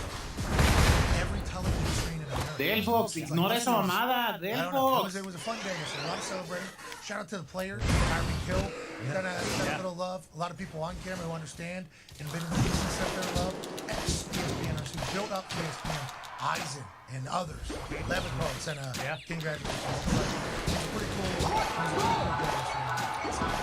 like the examples that I saw because there was a lot of good things on the internet, but you know, so good things. It just felt like our fans were the meanest. That would just make sense, and you said it in the video, which I assume they just didn't watch because a lot of things that I saw was legitimately addressed by that 5.5-minute video that you posted to make the real announcement. Tweeted 3 minutes after the tweet went out, so they definitely didn't watch it. Yeah, exactly. Yeah. And the things that were said were just like, you explained, hey, look, why would we, as a group, choose to go somewhere that we would have to change when you've seen what we've done the last 5 years? Like, I thought about this yesterday, and obviously someone should go through the numbers. There probably hasn't been anyone that's been at live as much as we have at the sports program since COVID. Like, there's no way that anybody has done that. That's certainly the case. We're the only ones live. Yeah, that's what I mean. So it's like race-wise, we were live during race, like after COVID. Yeah. Pretty much the only show I think that was live in the middle of that whole thing. It's like, I take a lot of pride in what I take a lot of pride in what we've become in the show we are. So like the people that are supposed to, who have helped us through this whole thing, like our own people just murdering us was that was a little devastating. But I also know, like it's the way this show works. It's like this is how the subjects of the show go. Yeah. And what would they make us do? I was trying to think about this on the plane last night with Nick. I'm like, why is everybody so mad? I didn't understand why, and not everybody, obviously. Why are all of these people so mad about this whole thing? And Nick said, well, they think this will lead into this and then this. I'm like, so what? ESPN's going to give me a list of things I have to say? Yeah, exactly. I don't understand how that's going to work. I've been with me 36 years. It's a long time. It's like, I think like third grade on, like telling me something is a very difficult thing to do. Now, if we're together, right? If we're thinking together, then I'm with it. I'm all in. But like directing me as an adult, I don't think that is how I operate. And I don't understand if that's what people think is going to happen. I don't know. Tongue Dig is here. Pac-Man Jones is here, the absolute man. Pac-Man, we can't wait to see, you continue to grow in our universe. This guy's a fucking dog, dude. Hell yeah. Friends with Stoner. Joining us now is a man who has been a massive part of the streaming experience, and a guy who got me on game day for the first time. A man who's been pushing for this literally since the day I met him in the back of an Uber in Charlotte, North Carolina, airport to hotel of the college football media days or whatever symposium that they have down there. Hell yeah. I just signed a deal to do college football the day beforehand. They said, we need you in Charlotte tomorrow. Is that possible? Sure. Once again, I had no idea what I was walking into. End up in the back of a car with Kirk Herbstreit. It's like a 30-minute drive. We talked to each other. And then from that moment on, it felt like, hey, this is an actual human here, the face of college football. A friend of mine. 3 float stones. God damn it. Herbie, how are you, pal? Hey, guys. Hey, congratulations to Pat, not just you, but to the whole group, man.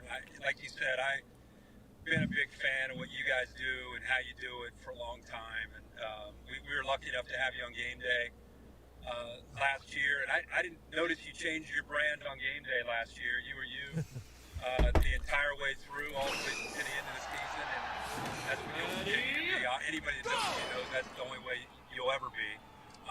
So, man, congrats, man. I'm fired up. I can't wait to hear how yesterday went, in detail. You're going to have to... I just want to know when Pac-Man, what's up, fellas? What's up? Everybody, I hope you guys are good. I just want to hear from you when they said, how did they say it at the upfront? How did you come out? Did you do like a WWE flex? How did it go down? I didn't know what I was walking into. You've been to those before? Oh, yeah.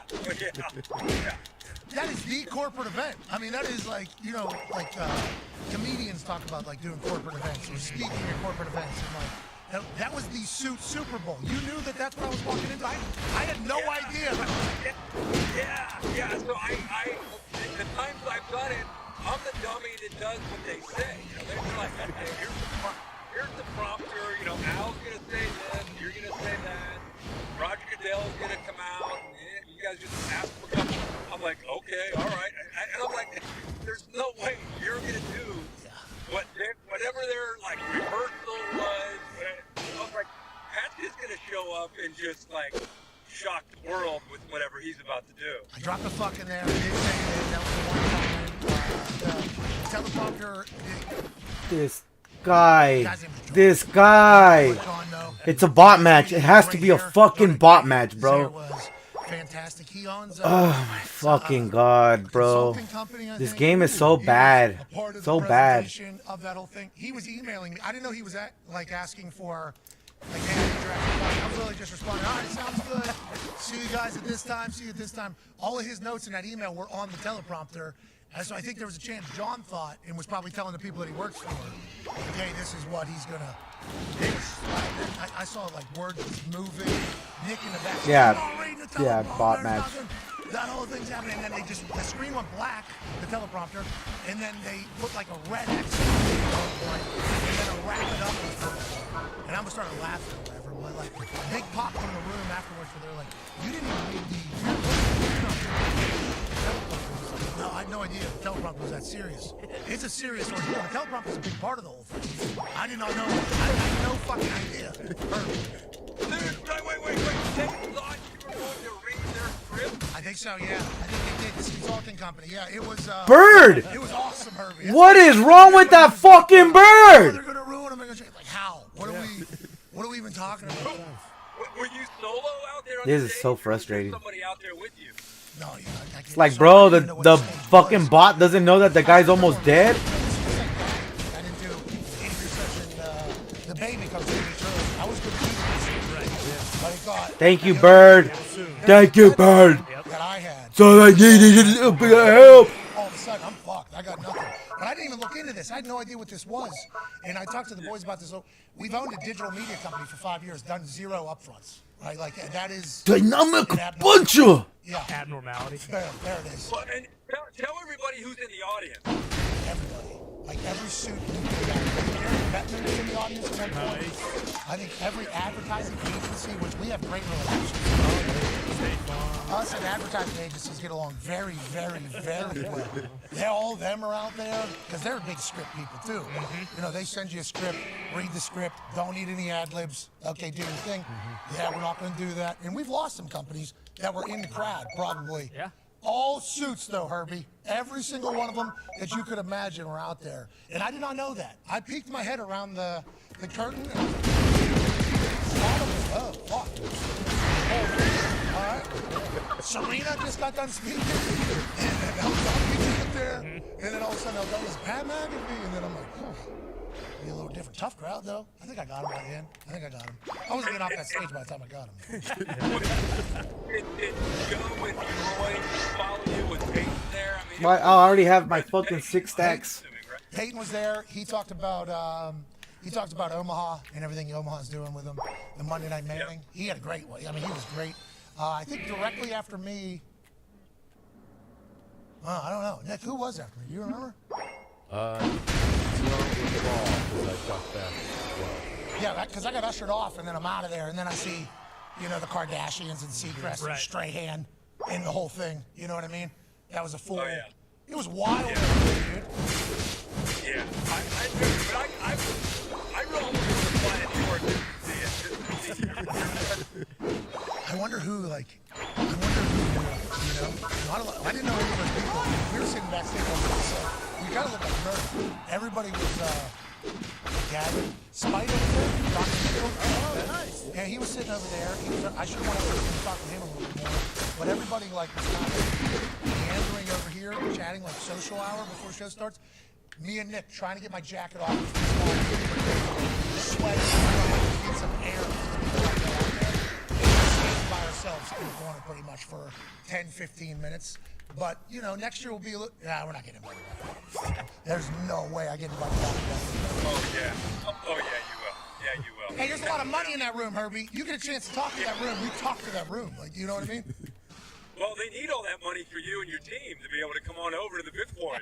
No, I heard the reported number of what we got. Yeah. Can we have a little fucking space? You know what I mean? I understand these agents want me to do terrible, okay? Because I'm negotiating my own fucking deal. So I understand that. But I got respect for you guys, okay? I got respect for what you do.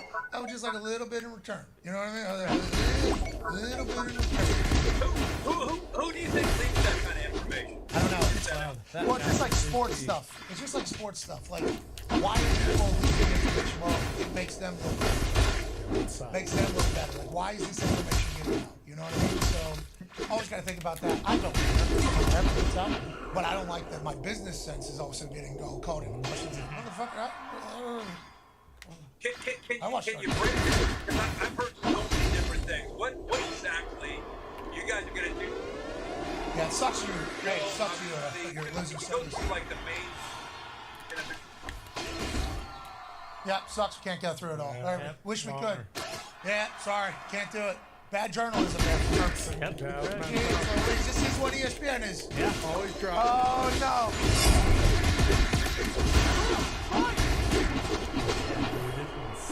Can't hear him. He's muted. Zeke's talking to him. I'm going about this goddamn overpass. Stop. Just fucking stop. Yeah. Hang out for a second. He did go on college football season's over. Yeah. And the NFL season's over. And we take that little break and then we're back. Other people, the football schedule. And then they take another break. And then you get texted pictures from the places. That's what you're doing.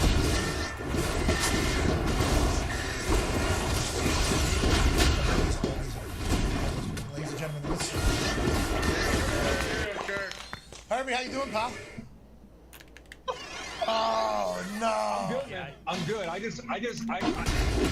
hey, am I out again? No, you're good. You're good. That's good looking truck. Good looking truck. Oh, two dogs. What's up, boys? Snooze. Look at my man. Look at the king just laying there like a beast. Yeah, absolute. No. Hey, Lane. Yeah. That's Caesar. Got it. Hey, tell me honestly the main things that you're most excited about with this thing, because I there's so many different stories with what you guys are going to be doing. What are the main aspects of this new relationship? I think good news. I'm very happy about your news. Game day is another. You know, we signed a good term deal for that. Hell yeah, Herbie. Hell yeah, Herbie. We got that. That was part of the whole contract. Selfishly, that's big. Yes, that's big. I love that. Hey, me too, selfishly. I fucking love being on that show. That's wrestling and football. Yeah, gotta love it. We love having you, buddy. That's huge. I don't know about everybody, but I do love the fact that you do.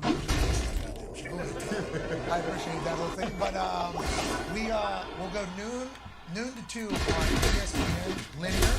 So we'll be on every television in America. And also ESPN's YouTube. ESPN Plus and ESPN app, which numbers are, I heard it yesterday, bigger and better than ever before at the upfront. But being on ESPN YouTube Live at the same time as linear was a massive piece of the conversation. They had to put a real deal over there due to, like, you know, deals they have with Comcast and TV and everything like that. They had to really, that was a massive holdup for a couple of networks that we were talking to. And ESPN and Burke and Jimmy were like, we'll make it happen. We'll make it happen. So like that, I think I'm most excited about because we'll be the first one that's doing that. And I assume this is what the future is going to look like with everybody pretty much. So like, I'm very, very pumped for us to get to do that. Remain on YouTube Live at the same time as we're there. Because then you're welcoming in a global audience at the same exact time. And people that are working, that can't be in front of a TV. Like, sports fans, you know, I know there's a lot of different styles of sports fans, and that's why sports are so incredible. But you got a lot of blue-collar motherfuckers who have to work in the middle of the day, in the middle of the week, that can't necessarily get in front of a TV. It's like, well, you phone. We're there still. Easy. So it's like, I feel like number of battles, no. Very, very, like, I don't want to say proud of that, but like I am pretty. Look at that shit. That shit is crazy. Jimmy, Burke, and Bob. So this person has only 8 battles. As well, which makes me 3 battles. Future too of everything. You know what I mean, Herbie? 3 battles. Yeah, for sure. And 1, 2, 3, 4. 4 battles. 1, 2, 3. No way. No way. This fucker is only doing. On the road by win rate 100%. That's the guys all show up to that, or if there's a big NHL finals, you know, at ESPN and it's in Edmonton or wherever it is, will you go to that? Yeah, it's not Edmonton, especially with the team they got. If we're talking if we're talking finals, I don't know. Hey, sorry about it, Edmonton. Not happening. Yeah, sorry about it. Once again, Edmonton though will be watching on YouTube. Yeah, that's right. So like, there is some people maybe in Edmonton, but yeah, that was also another part of it. Like, we were doing shows out of the back of a box truck where we didn't know if we were going to be able to have internet connection and if the microphones were going to work. We're in the middle of Louisiana. It was 155 degrees. We had no clue. But we wanted to do live shows on location, go experience things. So it's like now with ESPN's help, that's a lot easier to kind of, to your point about game day, like, I'm pretty sure, like that's what Friday is going to be, I think. So, and then I think we're thinking of, I mean, there's so many thoughts now that we have the ability to operate within the universe of ESPN that has connections and access everywhere. You know, and now it's just time to weaponize it almost, from our standpoint. So you know how we would be in a game day production meeting and you'd whisper something to me about, man, I think it'd be better maybe if we consider doing this. And I'd be like, tell him. You know, I'm not going to tell. Now that you're officially part of the company, will you now be comfortable enough in giving your editorial thoughts on shows? Your show. But I do have a lot more comfort, I think. Our show. Yeah, but I'm joining your show. Now, I'm joining your show. I mean, have a little respect for what you built for 27 fucking years. Okay, yeah. but I do think I have a little bit more comfort with the humans, and also a little bit more knowledge on how the show goes. You know, so like me coming in there week 6 being like, shouldn't do that, with zero real information on how the show goes, would have been asinine in my eyes. But I do appreciate you empowering me to say stuff. I probably won't. Well, wait, and then the one other thing, do you think you'll ever envision yourself staying for games? So, because last year there was a game. Last year, your first show on game day, there was a Thursday night special, Backyard Brawl. I wasn't there. Which, if anybody knows anything about it, you did. I wasn't you did there. Game day. No, I was You not. were at game. You were at game day. No, I didn't start until Texas, Bama. But you guys stayed for But that. we did. Yeah, you're right. Because Pac-Man was there on the hanging out, field. cheering on the field. Yeah. Had his crew around him, his camera crew around him, getting content, and he was cheering on the Mountaineers that night. I thought you were there and you bailed because you leave after every game day. You never stay for the game. Yeah, that's because I'm going to nap. You know, that's like that's literally my only afternoon off in the football season. The entire week. Yeah. Because Sunday, you know, we're right back. Boom, got to watch all the games. Then Monday's right around the corner there. Then Tuesday, then Wednesday, then Thursday, then Friday, then Saturday game day. And then, all right, week 3, boom, Sunday, Monday, Tuesday. So it was that, but I think not a part of this conversation is our combo with Omaha with the watch-along things. And I think those are going to be live, I believe, this year. Kind of like how the playoffs were, if that makes sense. Okay. How many of those are you going to do? You going to do them every week? No. Herbie, Sure, slow fuck off. down. Jesus Christ. All right, Herbie. I mean, James Louise, dude. Okay, we are not. But there'll be a couple, I assume, that we'll be able to plan ahead for. Yes. That we know game day is going to be at, and I would assume those ones will be the ones. All right. What's your problem? What's your problem, dude? Oh, dude, I just want you to fucking watch a college football game from the sideline. I watch them TV. I mean, I'm at home. I get to watch them on my phone. It's right there. Ask Pac-Man. Ask Pac-Man the difference between standing on the sideline at a Bengals game and standing on the sideline at a college football game. I mean, it's a different energy. It is. It's a different scene. It's a different vibe. energy. A lot more live at the college game. Man, I agree. It was crazy. We were there at the college football playoff. That's right. We're on the field. You should have seen us on the field. But you're working. Huh? You're working. You're working when you're doing it. I'm talking about. I was work. If you love what you do, you never work a day in your life. Amen. You never work a day in your life. Herbie, you know what I mean? All right. I do need to get bigger. Very hard. Yeah, we couldn't hear anything because how loud it is. To your point, it is insanely loud. Or then they take a look at the game because all the noise that the fans are making as well. Yeah, which is good. Do you remember the microphones in the start of the second half? That's right, and they told us to be out there, and then they weren't out there. Yeah, well, they was one person, and that guy sucked literally from moment one. And this goes back to our relationship with ESPN. That's right. He wasn't there next week. Hey, I appreciate it. Burke and Jimmy through this whole thing have been awesome. And I know you've known them long, but Burke, I feel like Burke could. He's got. I think he's got. You know what I mean? No doubt about it. And he's in a position now where he's right there, right? You know, he and Jimmy are really going to drive the company now for the foreseeable future. And I'm when you told me some of the things that were going on, you know, to try to get this deal done, yeah, it makes me really happy that they realized how important this was for the company and for you to get it done and stepped in and kind of dropped the hammer down. There we go. Hey, I like that. Hammer down. Did you see our video? You know, the first was like AJ's gone, suit and tie table. Kevin James, we're not allowed to talk about gambling anymore. The internet reaction has been absurd. As an ESPN lifer, honestly. Yeah. Why is that? I was so mind blown. Like, hey, I didn't know we love this place for real. That was like kind of rude what they were saying. I think the brand of ESPN over the years, you know, I think that for maybe the younger generation, you know, I have 4 sons, and you know, Jake real well, and Ty, 4 sons, 22 and younger, and they watch a lot of YouTube, and they watch you obviously a ton, and they don't watch a lot of linear, TV, and they're my sons, and so it kind of tells you about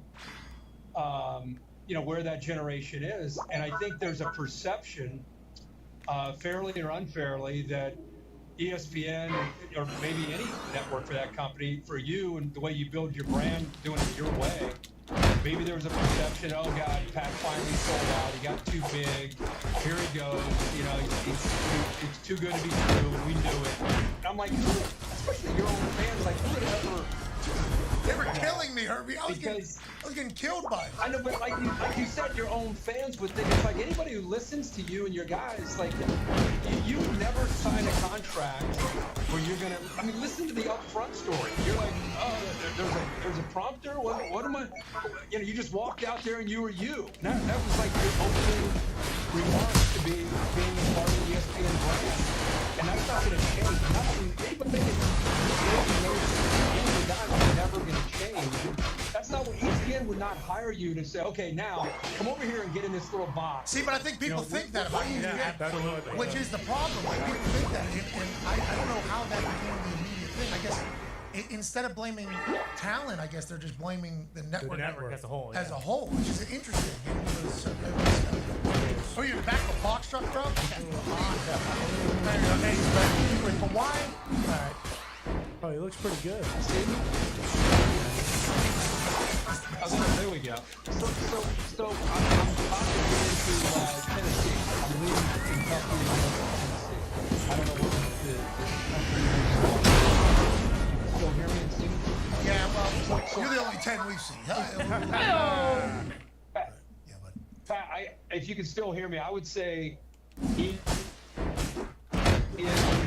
it's changed a lot from when you were in college and I was in college to the way it is now. I think their weekly programming is very, very different what it used to be. So maybe people assume you're just going to become like everybody else. And the point is, you're obviously going to be you, and all you guys are going to be yourselves. We're going to try. We got a lot of respect for a lot of people over there. We're not saying that the debates are going to be gone forever and the other analysis is going to be gone forever, but it is nice to hear that the people in leadership are saying, we're allowed to have a good time here if we want to, and we're honored to be a part of it, just like we're honored to be your friend, pal. Safe travels down in Tennessee, and tell those dogs to lay. You know what I mean? Like Caesar says. Who the fuck? Yeah. You don't just fall into that shit. No. Hey, one last thing. Tell Pac-Man, I think it's week 2 or week 3, X and Withrow are going at it. They're loaded this year. They've got a bunch of transfers. I know is there now. That's a great game. I'm sure you'll be there, won't you? Yeah, that's one of the ones we got to make. I think he got that one circled on the calendar right there. That's going to be a big game. He's what? 6 what? Yeah. 6'4.5. 6'4.5", runs 4.4. Oh my God. Yeah. Wow. I don't know if they got a quarterback to keep up with it, but if they do, they got the Mola. I think we got the Mola quarterback. Yeah, we got a quarterback. Yeah. That the sophomore kid? No, he's a senior. No. He'll be a junior right now. He'll be a senior. Hey, the dude that played quarterback the night that you went to the game with X and Moeller, he left like that week, I think. He played a freshman the next week. No. And that guy, the guy that you saw left, he transferred and he's at Withrow now. The guy that you saw that night. Well, they had him playing tight end, I think, that night when he put the sophomore. I thought he was a sophomore quarterback, same as Chase. No, they had a freshman. The game He's you're good. talking about was LaSalle. Hey, that freshman. The LaSalle kid is really good, talented sophomore. The kid you saw that first game you went to, when they brought the sophomore in, they moved that kid. Yeah, they're fucking over the kids. And there's no replay either. So the authority is all in this ref that certainly has an agenda. It was right in front of me. Yep. Clearly in bounds on that cut. What are we even talking about here? Not only are you taking away a great play that this kid will remember forever, but also guy's kid. An extra 45 yards. Game. High school football. Especially in Ohio. Especially with bad refs. Yeah, that's the whole thing. It'll be a good one. would be a good one. You guys have a great show. Love you guys. Glad you're part of the team, and look forward to this future with you guys being there. Hell yeah, you're the man, ladies and gentlemen. Kirk. All right, Pac. A lot of talking about me and this program and the move, and obviously I've been in the house with beautiful baby and beautiful wife for 2 weeks. I missed my baby. I saw myself taking pictures while we were flying and things like that. That was interesting. Today, same thing. Like text updates here, kind of figuring out the whole dad life. There's a lot that we need to talk about, though. Yeah. Like, there's a lot that happened in the sports world that I can't wait to dive into. I think we just covered us enough there. Yeah. That cleared up all the questions. Oh, yeah, for sure. It was definitely sweat a lot. Yeah, sure. That's something that starts Yeah. People were pissed yesterday. They didn't watch it. What are we even talking about? Yeah. Especially like in a day's time. Exactly. There's no Who knows though? Maybe like yesterday it was sell out in all caps, and today it's just like sell out with a capital S. Right. You know? I know that there's a lot of people in here who've never seen one venues. So, I mean, I almost said.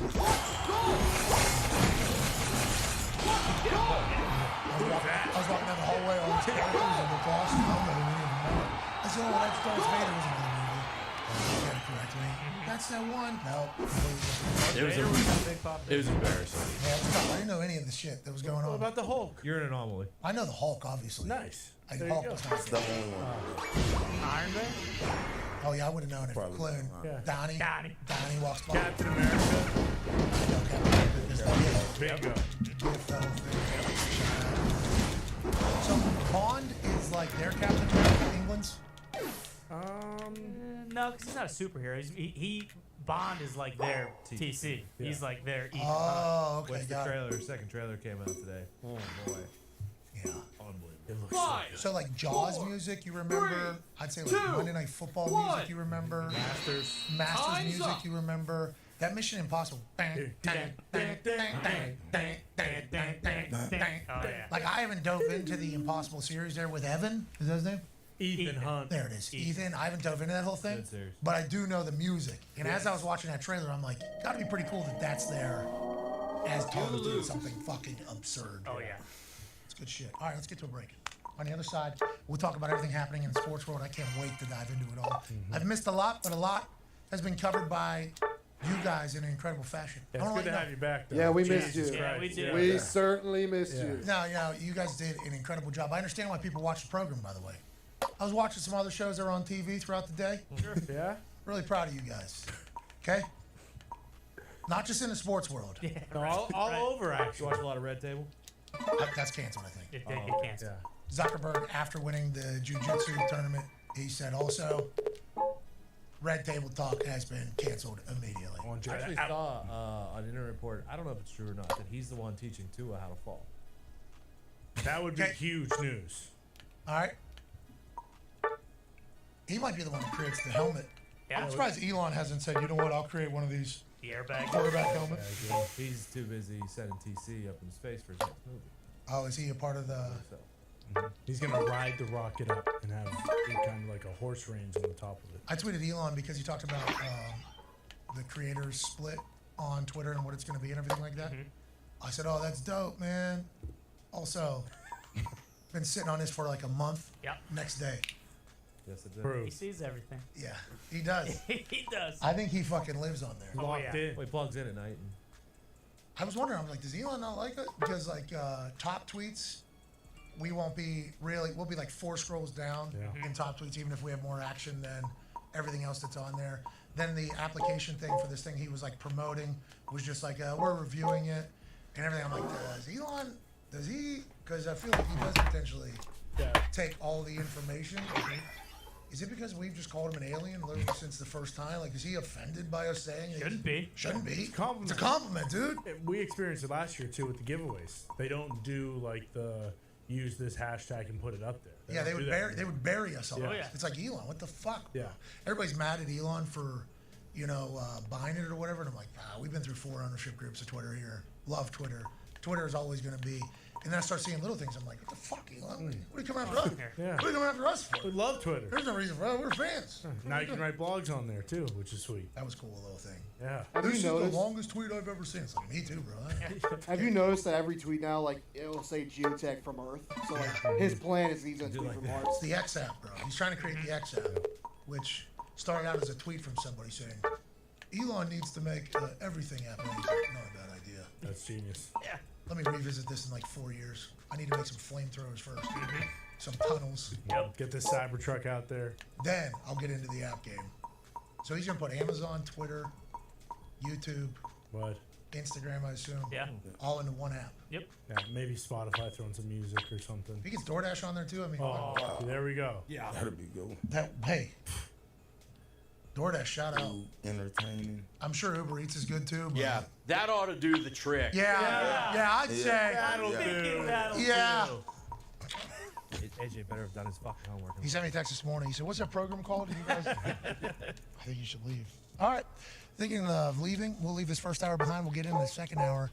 We got Jet Passon joining us today too at 2:05. Try to have a couple of ESPN folks that are our friends join us today in a celebration. Try to get Orlovsky, but he's making the world a better place. Of course. That's classic Dane.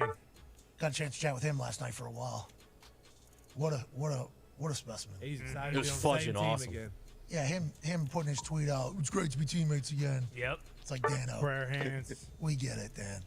Okay. Respect the excitement. And then Marshawn, me too. And then Marshawn getting it like literally as we landed in New York. He got his G's or part of his G's. He always finds his G's. He does.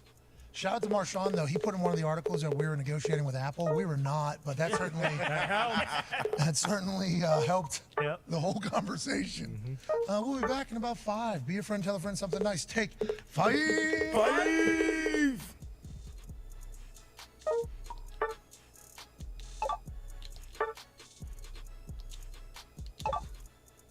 Ladies and fellas, I'll see you later. I'd also like to announce that the Toxic Table will no longer be toxic. No, You instead, see 64 there Battle will be the Pass Soup awards so far. and Tie Table. We're not done. Tone Diggs, who grew up on the same exact street as me, will still be talking about gambling, but not on my show anymore. No, only on Hammer Don. Hell yeah! Yeehaw, buddy! And last but not least, our show will be moving into a block format. So the boys in the back will have their hands full with the A block, the B block, the C block, and the D block every damn day. Darn right. That was a lot. We ain't changing a damn thing. That was literally the starter for every conversation with everybody this Up to Something season. Dead middle, probably, of Up to Something season right now. And I must say, it was a wild Up to Something season this year. Everything's moving and escalating quickly, and the only reason it happens is because you people watch. It ended with 4 significant offers from 4 great platforms/networks that were all represented by fantastic human beings. I'm gonna call it a day. It was truly an honor getting to talk and meet with everybody from everywhere. I appreciate you all. I think I relayed that message enough for you to understand that all.